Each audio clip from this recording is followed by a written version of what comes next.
आज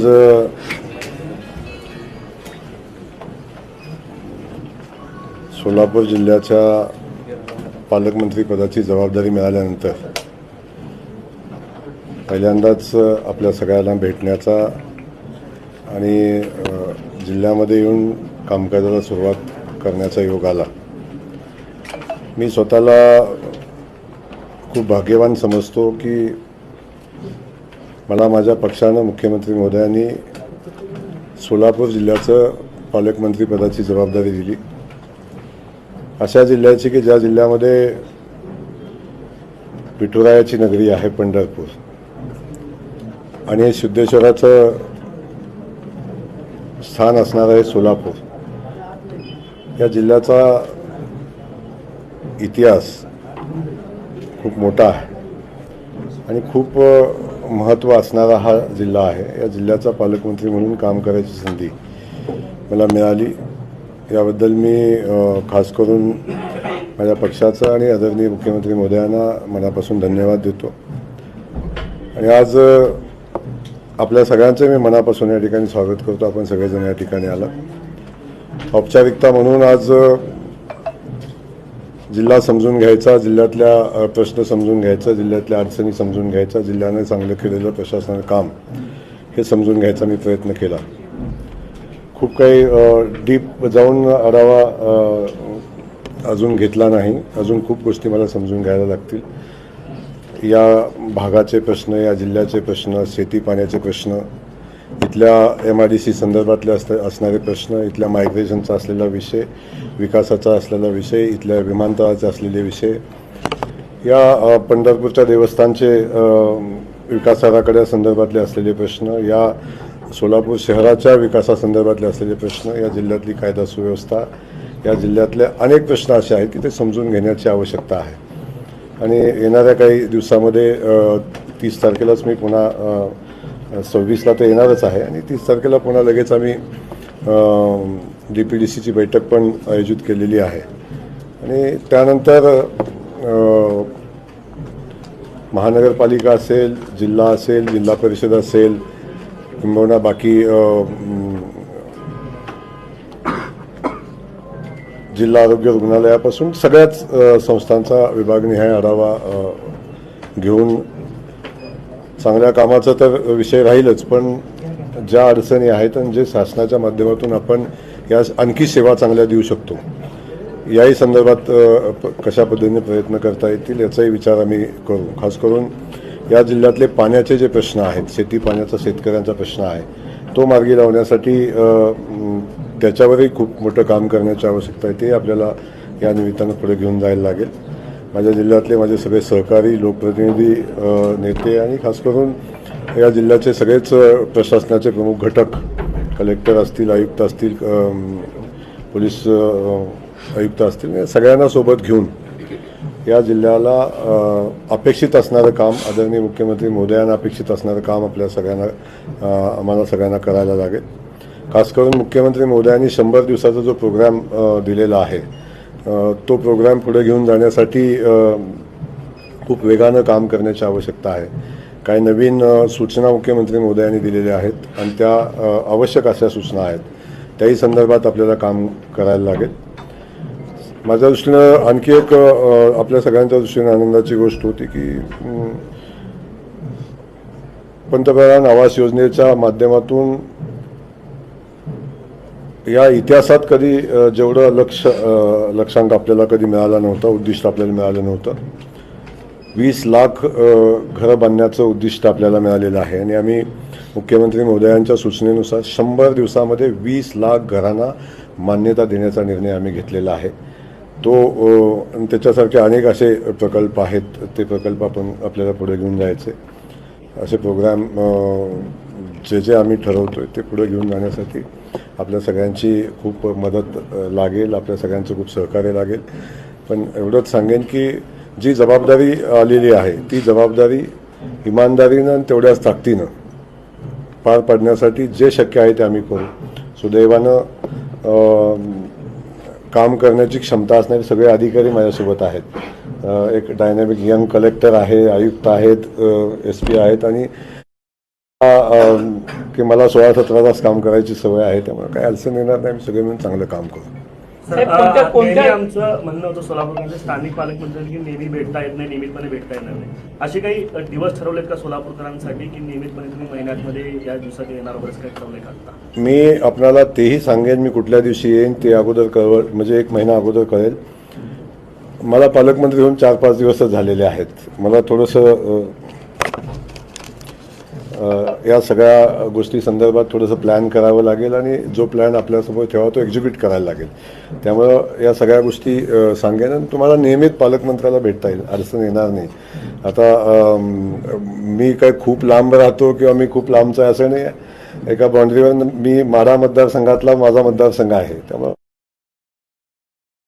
बिलकुल चिंता करू नका. आपण नियमित भेटत राहू आणि माझं तर क्लिअर माझं म्हणणं आहे की आठवड्यातला 1 दिवस तरी मी सोलापूरला असेन, काळजी करू नका. साहेब, आपण 100 दिवसाच्या प्रोग्राममध्ये कोणते महत्त्वाचे मुद्दे आहेत की त्याला तुम्ही खूप जास्त प्राधान्य देत आहे?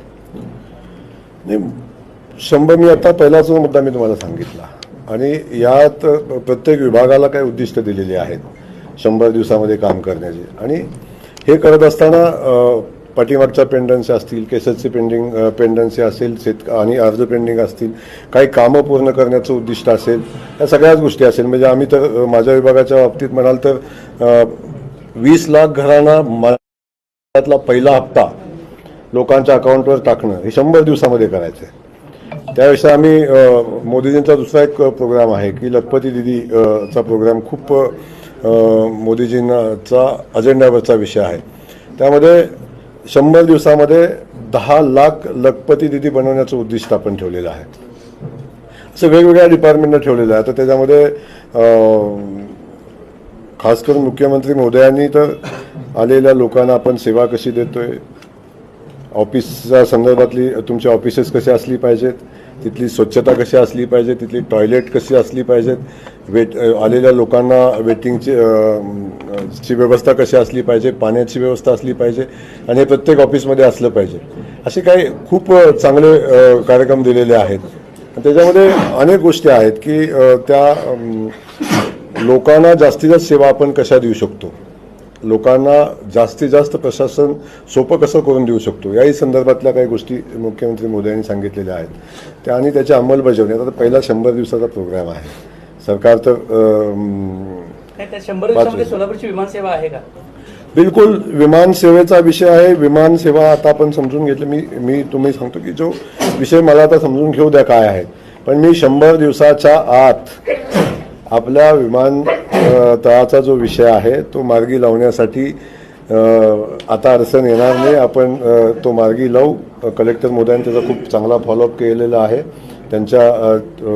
त्यांनी सांगितल्याप्रमाणे जर म्हटलं तर मला वाटतं 100 दिवस पण लागणार नाहीत अशी परिस्थिती आहे.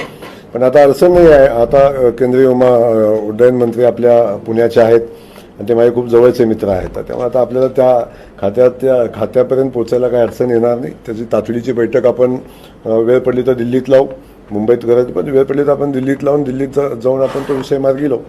हे दोन्ही 14 वर्षापासून आहे.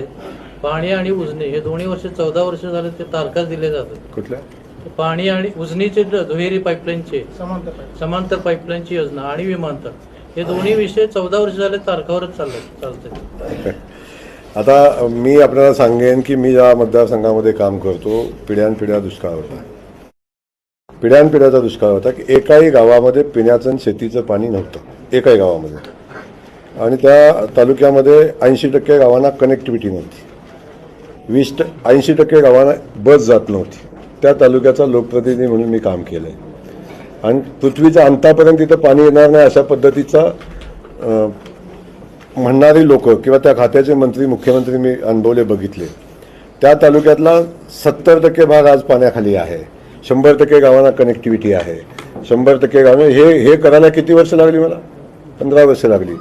आणि मी अजेंडा आम्ही ठेवला आहे की येणाऱ्या 3 वर्षामध्ये माझ्या मतदारसंघातलं एकही गाव सिंगल गाव की ज्या गावाला पाणी पोचलं नाही असं राहणार नाही.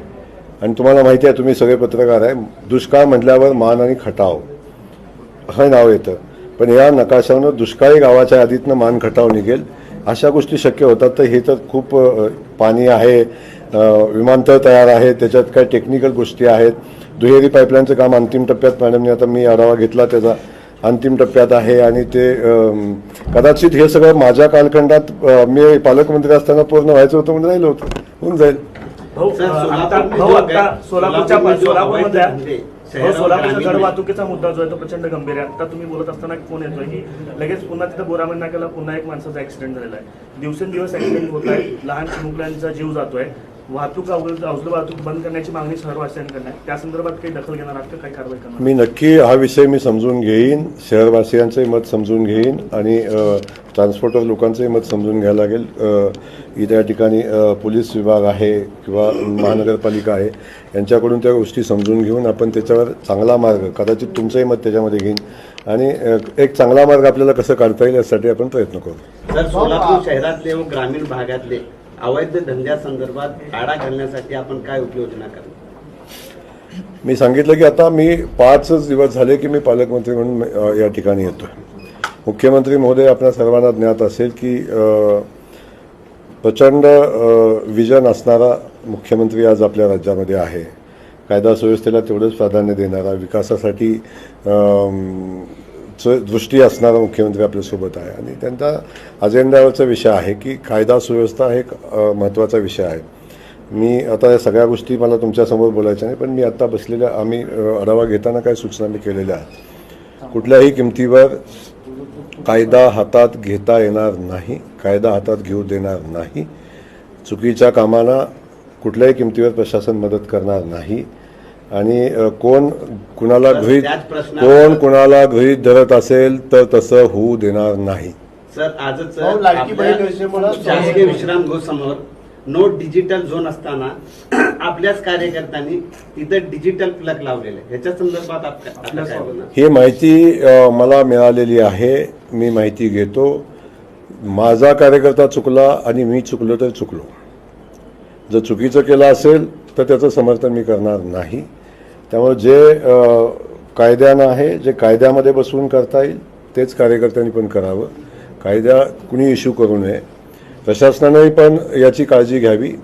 लावल्यानंतर काढण्यावरून फाडण्यापेक्षा लावायच्या अगोदरच दक्षता घ्यावी. या सगळ्याच गोष्टी आपण सगळ्यांनी केल्या पाहिजेत. त्यामुळे चिंता करू नका, कुणालाही कायदा हातात घेऊ दिला जाणार नाही. भाऊ, प्रशासनाने कारवाई केली होती, हे काढलं होतं, पुन्हा आपल्या कार्यकर्त्यांनी लावलं आणि कायदा सुव्यवस्थेचा प्रश्न निर्माण केला. त्याच्यावर आपण कार्यकर्त्यांना समज देणार का? मी आपल्याला आत्ता सांगितले, कायदा मोडायचा अधिकार मला नाही, कार्यकर्त्यांना कसा असेल. त्यामुळे कायद्याची पालन कार्यकर्त्यांनी केलं पाहिजे, नेत्यांनीही केलं पाहिजे आणि अधिकाऱ्यांनी केलं पाहिजे. कायदा फक्त कार्यकर्त्याला लागू होणार नाही, तो अधिकाऱ्यांनाही लागू होईल. कायदा सगळ्यांना लागू होईल.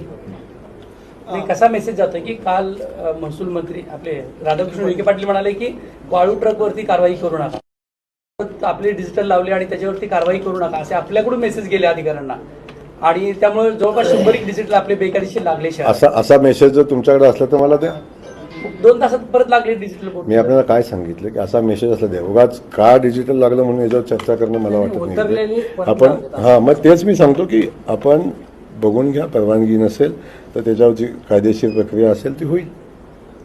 माडाच्या प्रांत अधिकारी त्यांच्यावरती वाळू माफियांनी केलेलं होतं, त्या तिन्ही आरोपींना आता पकडण्यात आल्याचं कळतं. पोलिसांचं कारवाईकडे कशा पद्धतीने? नाही, बिलकुल. मी आत्ताच मगाशी आमची SP साहेबांशी, कलेक्टर मोदयांशी आमची चर्चा झाली. याच्यामध्ये जर वाळू तस्करांचं प्रांत अधिकाऱ्यापर्यंत जर पोचायचं धाडस होत असेल तर मला वाटतं हे खूप गंभीर आहे आणि प्रशासनाला तशा आमच्या सूचना आहेत की कुठल्याही किमतीवर अशा कुणालाही सोडता कामा नये आणि असं कुणाचं धाडस होता कामा नये, याची काळजी प्रशासन घेईल. आणि आता कारवाई तर केलेली आहे, पण कारवाई कशी करावी या संदर्भात मी अनऑफिशियल चर्चा केलेली आहे.